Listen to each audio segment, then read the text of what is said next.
did you?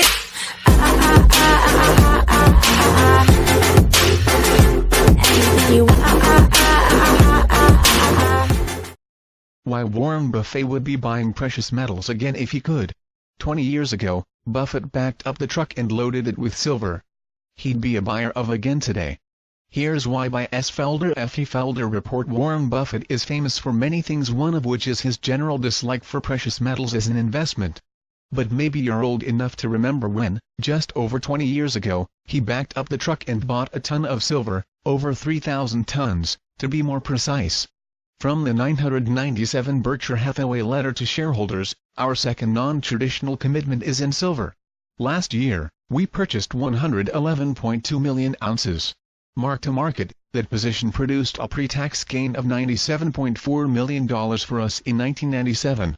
In a way, this is a return to the past for me. 30 years ago, I bought silver because I anticipated its demonetization by the U.S. government.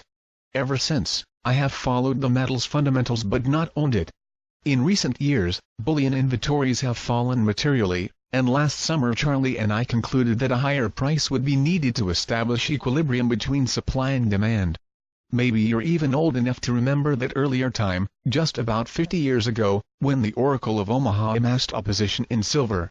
Either way, it's interesting to look back at why he did so. Immonetization by the U.S. government was his thesis back in 1967. Essentially, he made a bet on the devaluation of the dollar against the gold price and chose silver as his trade vehicle.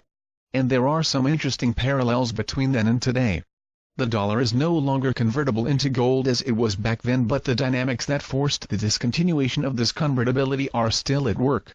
Wikipedia discusses the Exxon shock by explaining that, around 1950 to 1969, as Germany and Japan recovered, the U.S. share of the world's economic output dropped significantly, from 35% to 27%.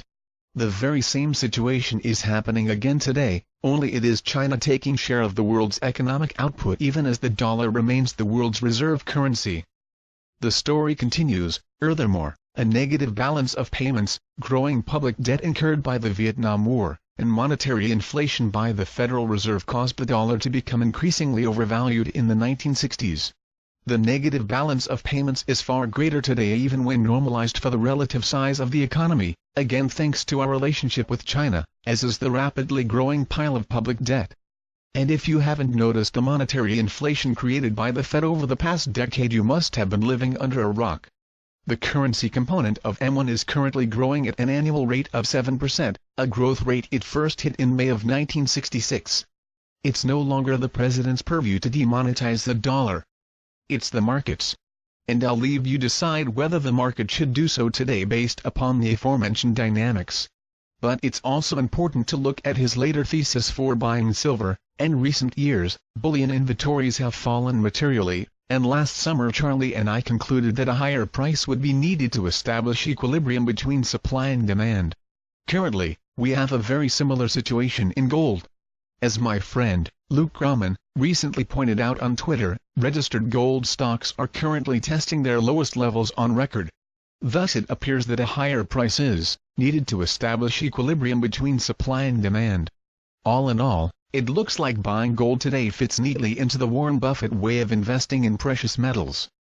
He may not be buying precious metals today, with all of the COMEX registered gold stocks totaling just $165 million. He could buy it all up and still not commit 1% of the total cash on hand at Berkshire Hathaway, but that doesn't mean investors who understand the simple dynamics of supply and demand shouldn't be doing so using the very same thesis he has used successfully in the past.